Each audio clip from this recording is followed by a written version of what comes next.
Qui a dit que l'histoire de l'Afrique était seulement écrite par les rois et les guerriers? Il y a eu des reines, des guerrières, des scientifiques, des révolutionnaires, des paysannes et des artistes qui ont changé le destin de tout un continent. Quand on parle de panafricanisme, on parle de l'idée que tous les peuples d'Afrique, et aussi ceux qui viennent d'Afrique mais qui vivent ailleurs dans le monde, doivent s'unir, se respecter et travailler ensemble pour être forts et libres.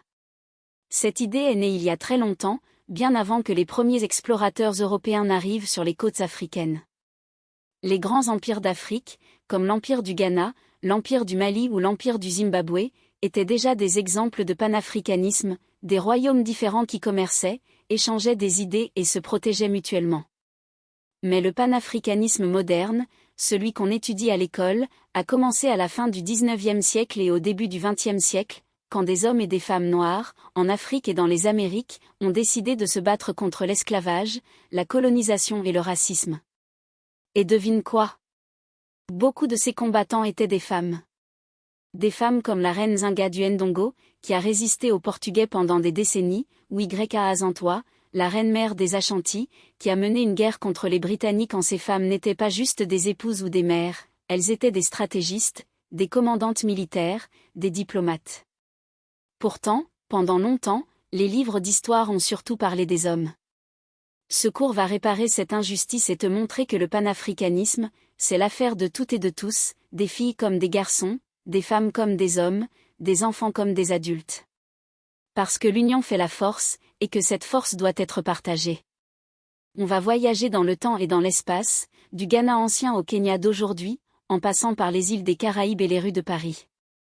Tu vas découvrir des figures incroyables, des idées puissantes et des actions concrètes qui ont changé le monde. Prends ton cahier, ton crayon, et prépare-toi à être inspiré. Ce cours est pour toi, que tu sois une fille ou un garçon, que tu viennes d'Afrique ou d'ailleurs. Parce que le panafricanisme, c'est l'histoire de l'humanité tout entière, c'est les fondations du panafricanisme, des reines guerrières aux premières conférences, en passant par la résistance des femmes africaines. Le panafricanisme, c'est d'abord une idée, celle que les peuples noirs, où qu'ils soient dans le monde, partagent une histoire, une culture et des combats communs. Mais cette idée n'est pas tombée du ciel. Elle est née de la résistance contre l'esclavage et la colonisation. Et devine qui était parmi les premières résistantes? Des femmes. Me était l'une des premières femmes à conduire une voiture au Nigeria. Son fils, Fela Kuti, est devenu un célèbre musicien et activiste, mais c'est elle qui lui a transmis l'esprit de rébellion. Ensuite, allons en Afrique de l'Est. Au Kenya, une femme nommée Wangari Maathai a changé la face du continent. Wangari était une scientifique, une écologiste et une militante.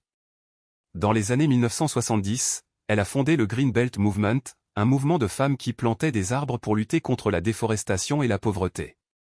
Elle a été arrêtée, battue, insultée, mais elle n'a jamais abandonné. En 2004, elle a reçu le prix Nobel de la paix, la première femme africaine à recevoir cette distinction. Wangari disait que planter un arbre, c'est un acte politique.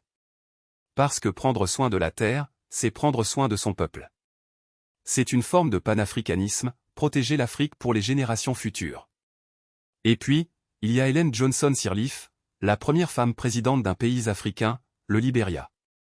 Elle a été élue en 2005, après une guerre civile terrible. Elle a reconstruit son pays, promu l'éducation des filles et lutté contre la corruption. En 2011, elle a aussi reçu le prix Nobel de la paix. Ellen Johnson Sirleaf disait que le leadership féminin est essentiel pour l'Afrique. Elle a montré qu'une femme peut diriger un pays tout aussi bien qu'un homme. Mais le panafricanisme, ce n'est pas que de la politique. C'est aussi de la culture.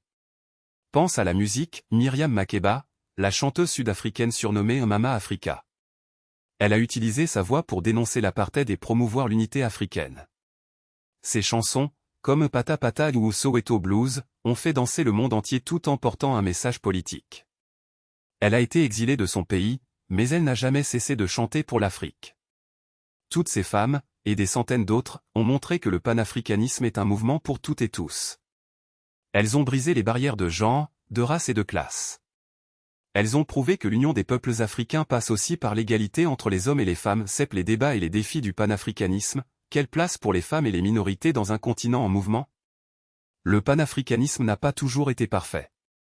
Il y a eu des débats, des tensions, des contradictions. Par exemple, certains premiers leaders panafricanistes, comme Marcus Garvey, étaient très progressistes sur la question raciale mais beaucoup moins sur la question des femmes. Garvey disait que les femmes devaient soutenir leurs maris et élever les enfants, pas prendre la tête des mouvements. Heureusement, des femmes comme Amy Ashwood Garvey, sa première épouse, ont contesté cette vision. Amy était une militante radicale qui a cofondé l'Universal Negroï. Fiche de la journée de la femme africaine, le 31 juillet, tu peux te rappeler que les femmes ont joué un rôle clé dans l'histoire de l'Afrique. Tu peux lire des livres sur des héroïnes africaines, comme « Les femmes de l'Afrique ancienne » ou « Wangari Maathai, la femme qui plantait des arbres ». Sur Internet, tu peux suivre des comptes Instagram ou TikTok qui parlent d'histoire africaine, de féminisme africain, de panafricanisme. Par exemple, le compte African Feminist ou Black History Month partage des histoires inspirantes.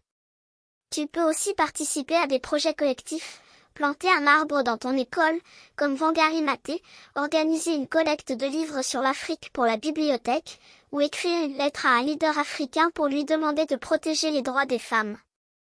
Le panafricanisme, c'est aussi une affaire de solidarité internationale. Quand il y a un cyclone à Madagascar ou une sécheresse en Éthiopie, des gens du monde entier envoient de l'aide. C'est l'esprit du panafricanisme, on se soutient mutuellement. Alors, la prochaine fois que tu entends le mot « panafricanisme », ne pense pas seulement à des vieux messieurs en costume. Pense à Wangari qui plante des arbres, à Funmilayo qui manifeste, à Myriam qui chante, à toi qui agis. Parce que le panafricanisme, c'est l'affaire de toutes et de tous, chaque jour, c'est aller plus loin, les racines anciennes du panafricanisme, les théories féministes africaines et les défis contemporains. Le panafricanisme ne date pas du XXe siècle. Ses racines plongent dans l'Afrique ancienne, où des empires et des royaumes pratiquaient déjà une forme d'union et de solidarité. Par exemple, l'empire du Ghana, entre le 8e et le 13e siècle était un centre commercial où des peuples de différentes régions échangeaient de l'or, du sel et des idées. Les femmes jouaient un rôle important dans ce commerce, elles étaient souvent les commerçantes principales, comme les Mamiwata des marchés ouest-africains. Au XIVe siècle, l'empire du Mali, sous le règne de Mansa Musa, était l'un des plus riches du monde. Mais sais-tu que la mère de Mansa Musa, Kanku, était une femme influente qui a conseillé son fils? Et que sa sœur, Fati, était une guerrière redoutable?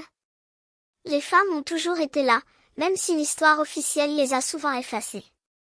Plus tard, au XVIIIe siècle, dans le royaume du Dahomey, actuel Bénin, il y avait un régiment entier de femmes soldats, les Agoji, connus en français sous le nom de Amazonie du Dahomey. Elles étaient des guerrières redoutables, protégeant le roi et combattant les ennemis. Ces femmes étaient des panafricanistes avant l'heure, elles défendaient leurs terres et leur peuple. En ce qui concerne les théories féministes africaines, il y a eu des penseuses importantes. Par exemple, la sénégalaise Mariam Abba, qui a écrit le roman « Ness ».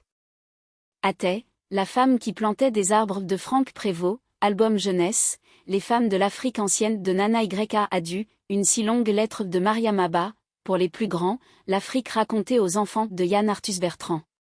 Film, Mama Africa, documentaire sur Myriam Makeba, The Woman King, film sur les Amazones du Dahomey. Musique, écoute Myriam Makeba, Angélique Kidjo, Youssoufa, ou le groupe Les Amazones d'Afrique. Site web, African Women in History, blog, UNESCO Women in Africa, portail. Question ouverte pour réfléchir, pourquoi est-il important d'étudier l'histoire des femmes africaines? Comment les femmes peuvent-elles contribuer à l'unité de l'Afrique aujourd'hui?